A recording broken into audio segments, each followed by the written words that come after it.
lagi dengan aku, Rani Kartika, dalam channel YouTubeku yang tentunya berbagi informasi seputar hukum, seputar kampus, perkuliahan, juga mahasiswa. Nah, apa kabar kalian semuanya? Kurang lebih aku udah beberapa minggu gitu ya nggak upload video ya, karena juga kebetulan minggu-minggu kemarin itu kan momennya momen lebaran gitu ya, jadi nggak sempet lagi mau ngupload gitu karena ada kesibukan satu dan lain hal. Dan juga aku mau mengucapkan minal aidin wal faizin, mohon maaf lahir dan batin ya teman-teman semuanya. Maaf jika selama ini ada kesalahan yang mungkin disengaja maupun tidak melalui video ini menyinggung perasaan kalian dan hati kalian, ya aku minta maaf.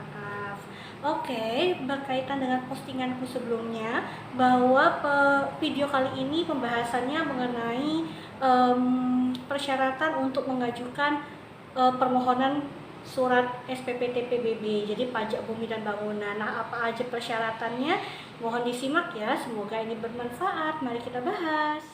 Oke teman-teman, jadi kalau misalnya kita itu punya tanah atau bangunan rumah gitu ya, pasti teman-teman juga punya yang namanya SPPT PBB-nya.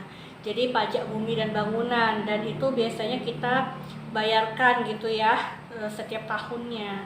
Jadi bagaimana kalau misalnya nih kita beli tanah tapi ternyata pas beli itu memang tidak ada PBB-nya gitu ya, cuman ada bukti kepemilikan berupa surat sertifikatnya atau alas hak.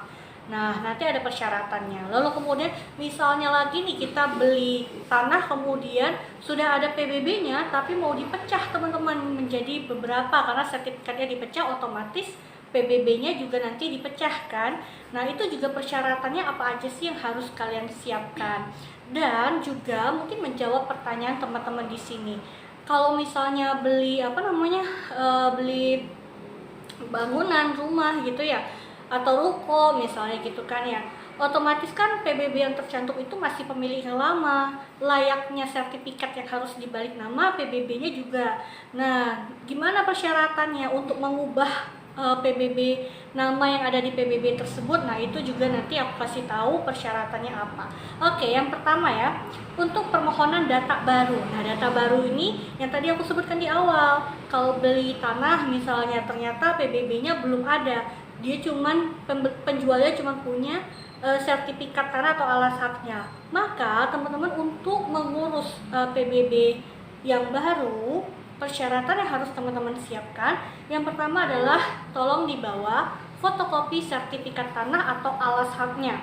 Jadi alas hak itu kalau misalnya tanah tersebut ternyata belum bersertifikat, masih berupa alas hak itu kayak surat tanah yang biasa yang dikeluarkan oleh kelurahan gitu ya.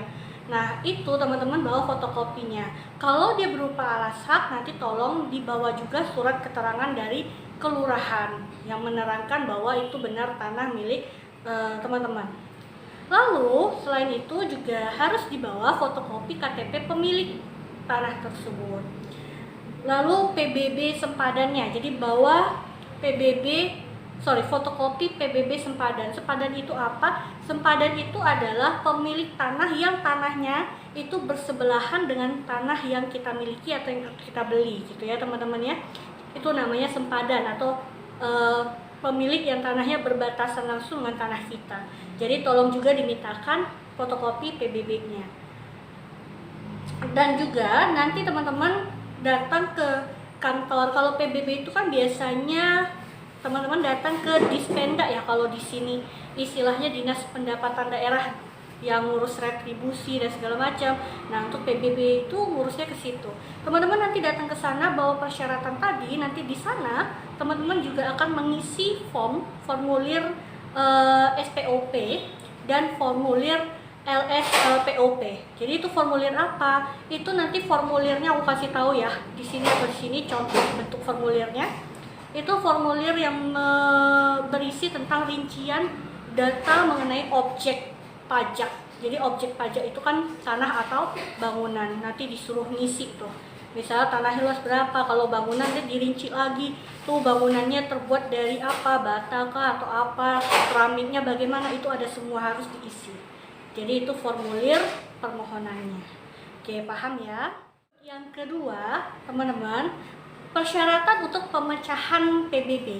Nah, tadi juga aku sudah berikan gambaran kalau misalnya mau punya tanah lalu mau dipecah, atau misalnya punya ruko beberapa dalam satu sertifikat terus mau dipecah menjadi beberapa sertifikat, dan otomatis PBB-nya pun nanti akan dilakukan pemecahan. Nah, apa nih kira-kira persyaratan yang harus teman-teman persiapkan? Jadi persyaratannya aku baca. Yang pertama itu bawa fotokopi surat tanah induk atau yang surat tanah yang aslinya sebelum dipecah. Lalu fotokopi surat tanah hasil pecah. Jadi sertifikat kalau dipecah itu udah beda lagi ya, namanya segala macam tuh udah jadi beberapa.